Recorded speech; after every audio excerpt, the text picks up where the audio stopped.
Pada video kali ini kita akan membahas film Jepang yang berjudul Love and Murder of Sheep and Wolf tahun 2019. Film ini mengisahkan seorang pria yang hendak bunuh diri dan jatuh cinta pada wanita cantik nan imut. Sampai suatu waktu ia baru menyadari bahwa wanita yang cantik itu merupakan seorang pembunuh.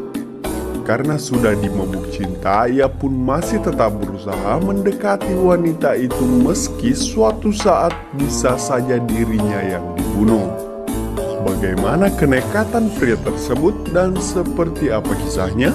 Yuk langsung aja kita intip alur film lengkapnya. Tapi sebelum lanjut, jangan lupa klik tombol subscribe dan aktifkan tombol loncengnya. Oke?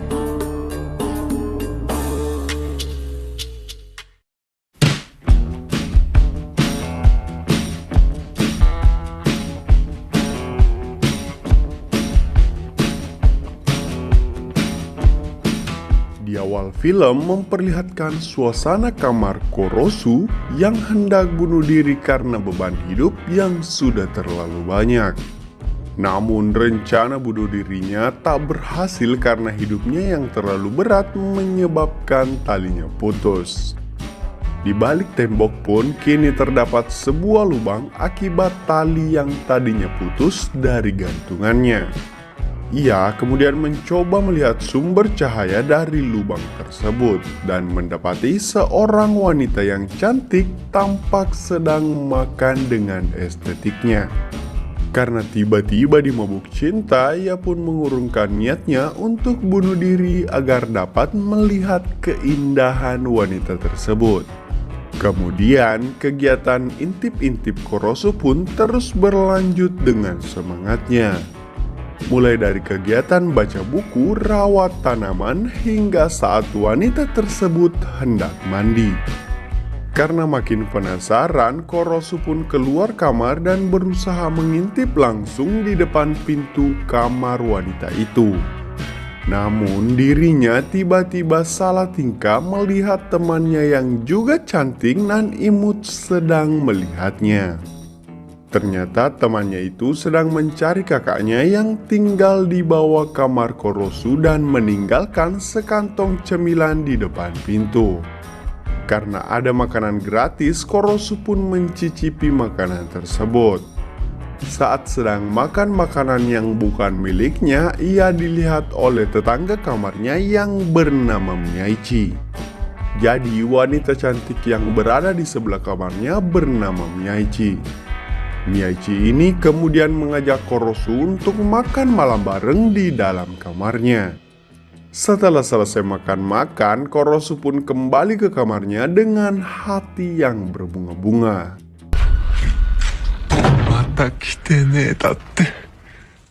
Keesokan harinya, Korosu pun terus melanjutkan aksi intip-intipnya dan rutin makan malam bersama Miyaichi. Ia pun mengungkapkan bahwa dirinya menjadi beban Miyaichi jika makan di kamarnya terus. Sedangkan Miyaichi menganggapnya bahwa dirinya memang harus punya hubungan yang indah dengan Korosu. Dengan kebaikan Miyaichi ini, Korosu pun menutup lubang di dalam kamarnya. Dikarenakan iman yang tidak kuat, ia pun kembali membuka penutup lubang dan mulai mengintip kembali ke kamar Miyaichi. Di kamar Miyaichi, Korosu melihat seorang pria yang tampak kaya raya sedang bersama Miyaichi. Ketika pria tersebut hendak melakukan aksi mantap-mantapnya, Miyaichi dengan sigapnya membunuh pria itu dengan menggunakan cutter. Setelah membunuh, tampak Miyaichi tersenyum puas dan sangat bahagia. Sampai di sini kita bisa menyimpulkan bahwa Miyaichi adalah seorang psikopat. Korosu pun yang sangat terkejut melihat kejadian itu mencoba menenangkan dirinya untuk tidak percaya pada apa yang dilihatnya. Namun tiba-tiba ada yang mengetuk pintu Korosu. Ketika ia membuka pintu kamarnya, ternyata sudah ada Miyaichi yang mengajaknya untuk makan malam bersama di kamar Korosu. Setelah makan malam, Korosu kembali melihat ke kamar Miyachi dan meyakinkan dirinya bahwa apa yang dilihatnya hanyalah sebuah ilusi. Apalagi di kamar Miyachi tak ada percikan darah, bahkan sangat-sangat bersih. Keesokan harinya, ketika hendak pergi mencuci, Korosu bertemu dengan Miyachi dan berjanjian untuk makan malam bersama lagi. Saat malam tiba, Korosu yang sedang bersiap-siap di kamarnya untuk makan malam mengintip Miyachi lagi. Di sana, ia melihat Miyachi berpakaian jas hujan sedang bersama pria lain. Terlihat pria yang lagi sakne itu berusaha mendekati Miyachi dan dengan sigapnya lagi-lagi Miyachi membunuhnya dengan menggunakan cutter. Korosu yang sangat terkejut pun berteriak ketakutan. Miyachi yang mendengarnya segera menusuk lubang cutter. Untungnya tidak mengenai Korosu. Korosu pun segera berlari keluar rumah dan dikejar oleh Miyachi hingga tiba di sebuah atap gedung. Di atap gedung ini, Miyachi menanyakan sejauh mana yang diketahui Korosu. Meski mengetahui hal itu, Korosu masih tetap saja mau makan malam bersamanya. Kemudian Miyachi menodongkan cutternya ke Korosu dan berniat membunuhnya. Korosu yang sejak awal berniat bunuh diri menyerahkan nyawanya kepada Miyachi. Ia rela dibunuh asalkan oleh wanita cantik dan imut seperti Miyachi. Sebelum membunuh Korosu, Miyachi menanyakan pesan terakhir Korosu, dan pesan terakhir Korosu adalah ingin berpacaran dengan Miyachi.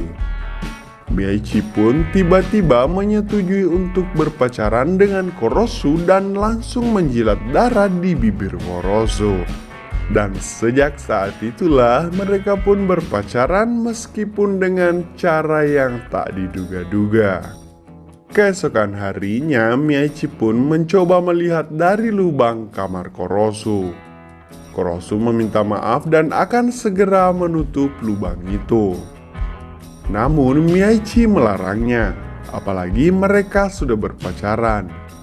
Dari sini, Korosu merasa sangat beruntung dan berusaha untuk jadi lebih baik lagi dengan bekerja agar tidak menjadi beban.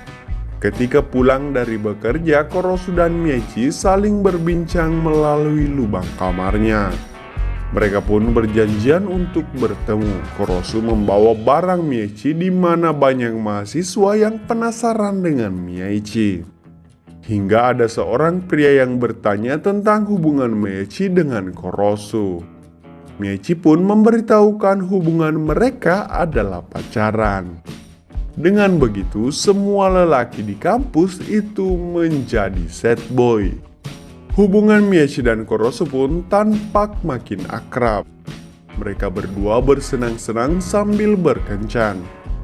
Setiap kali berkencan, Miyachi sering memperlihatkan aksinya pada Korosu. Ia membunuh setiap orang tanpa kenal tempat, dan Miyachi sangat menikmati hal itu. Lanjut, di tempat kerja Korosu, ia tak sengaja bertemu teman lamanya yang bernama Haruko.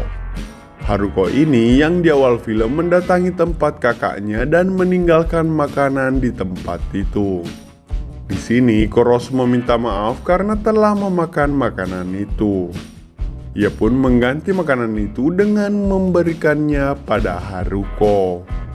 Ketika pulang kerja, Korosu kembali mengintip ke lubang dan melihat kertas berisikan pesan Miyachi yang akan pulang jam 10 malam. Ketika Miyachi sudah tiba di kamarnya, Korosu kembali melihat dan mendapati di sana kakak Haruko sedang terikat di atas kasur. Korosu mencoba mencegah Miyachi untuk tidak membunuhnya. Mungkin karena ia kenal dengan Haruko, jadi tidak ingin Miyachi membunuh kakak Haruko. Meski begitu, tetap saja Miyachi ternyata membunuhnya. Singkat cerita, setelah pembunuhan itu datanglah sekelompok orang yang membersihkan kamar Miyachi. Korosu yang melihat hal itu segera menuju ke kamar Miyachi. Di sana, seorang wanita memperkenalkan dirinya dengan nama Enmeji Reina. Mbak Reina ini bertugas membersihkan mayat dan darah orang yang dibunuh Miyachi. Mbak Reina pun mengajak Korosu ke kamar kakak Haruko. Di sana kita mengetahui bahwa kakak Haruko ini suka membunuh kucing dan menjual dagingnya. Ia pun memperingatkan pada Korosu bahwa dirinya bisa saja dibunuh kapanpun oleh Miyachi. Keesokan harinya, Miyachi mengetuk kamar Korosu. Namun Korosu tidak membukanya dan tetap saja berbaring di dalam selimut. Mungkin saja karena Korosu takut atas peringatan Mbak Reina semalam. Tapi Miyachi tetap saja berhasil masuk melalui jendela dan langsung ikut berbaring di dalam selimut Korosu. Korosu mencoba menolak, meskipun sebenarnya para pria juga banyak yang mau kalau sama Miyachi. Hari-hari pun berlalu. Saat Korosu pulang dari kerja, ia bertemu dengan Haruko yang menanyakan kabar tentang kakaknya. Saat Korosu mencoba menjelaskan, tiba-tiba ia terkejut karena Miyachi sedang melihatnya bersama Haruko. Beberapa hari kemudian, Haruko dan Korosu bertemu di sebuah kafe. Haruko meminta bantuan kepada Korosu untuk bertemu dengan bapak kosan agar bisa memeriksa kamar kakaknya yang sudah lama tak berkabar. Korosu yang merasa sangat dakdikduk menemani Haruko. Dan ketika bapak kos membuka kamar kakak Haruko, Korosu tak melihat sama sekali daging kucing maupun darah kucing. Malah kamar tersebut tampak lebih bersih. Korosu pun tampak lega dan ia pun menemani Haruko pulang. Ketika hendak kembali ke kosannya, Korosu tak sengaja melihat Miyachi bersama seorang pria. Di sini Korosu mulai cemburu. Dan ketika sedang makan malam bersama, Korosu mulai bertanya tentang pria yang dilihatnya tadi. Begitupun Miyachi yang juga mengetahui bahwa Korosu tadi mengantar Haruko pulang. Mereka berdua pun berdebat karena cemburu. Karena Miyachi ngambek, Korosu pun mencoba menenangkannya dan memeluk Miyachi dari belakang. Ketika hendak menghinggapkan bibir, tiba-tiba Miyachi mengancamnya dengan sebuah sumpit. Lanjut, film memperlihatkan Miyachi yang mendatangi sebuah geng. Anggota geng tersebut adalah pria yang tadi menggoda Miyachi dan juga salah satu anggotanya yang dibunuh Miyachi. Geng tersebut mengajak Miyachi untuk bekerja sama. Miyachi pun menolak, namun geng tersebut mengancam dan menyebutkan nama Korosu. Keesokan harinya, Miyachi datang menjemput Korosu di tempat kerjanya. Setibanya di kosan, sudah ada Haruko yang menunggu Korosu di depan kamarnya. Mereka bertiga kemudian makan bersama. Tiba-tiba Haruko mulai mabuk dan tertidur.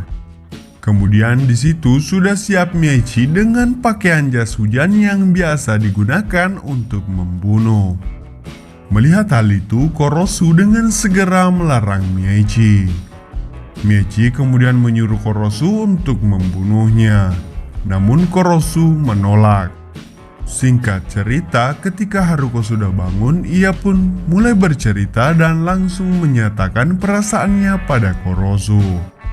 Hal itu membuat Korosu terkejut dan menyemburkan air yang diminumnya. Korosu meminta maaf sambil membersihkan air di badan Haruko.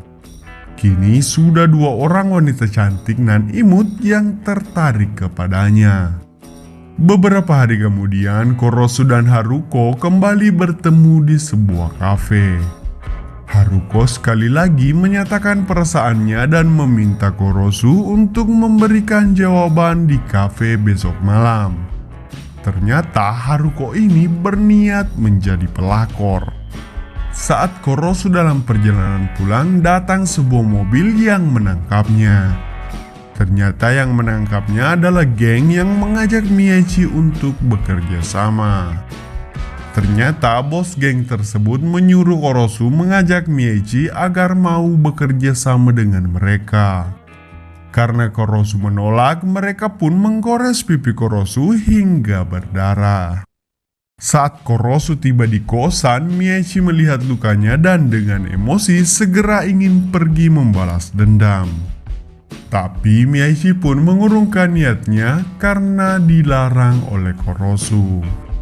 Pada malam harinya, ketika Korosu hendak pergi menemui Haruko, ia menyempatkan mengintip ke kamar Miyachi. Ia lagi-lagi mendapati Miyachi sedang membunuh. Namun kali ini ekspresi Miyachi tak lagi senang ataupun bahagia, melainkan di situ Miyachi terlihat sedih. Di situ Korosu menyadari sesuatu. Ia dengan segera berlari keluar sambil menelpon Haruko dan menjelaskan bahwa Miyachi tak membutuhkannya. Tapi dialah yang membutuhkan Miyachi. Ternyata Korosu berlari menuju ke tempat para anggota geng berada. Di sana mereka berkelahi, namun Korosu hanya dihantam hingga babak belur karena tak tahu berkelahi. Saat bos geng hendak membunuh Korosu, datang Miyachi dengan skill membunuhnya berhasil menumpaskan semua anggota geng. Korosu pun selamat. Ia dan Miyachi pun akhirnya setelah sekian lama saling bersilaturahmi bibir. Namun tiba-tiba Korosu tersadar bahwa dirinya telah ditusuk menggunakan cutter oleh Miyachi. Setelah kejadian itu, Miyachi tampak akan pindah kos. Di sana juga ada Mbak Reina yang merasa kasihan pada Korosu dan menawarkan untuk membersihkan kamar Korosu. Namun anehnya, Korosu muncul di sana dengan menggunakan tongkat. Berarti Korosu ini sebenarnya baik-baik saja.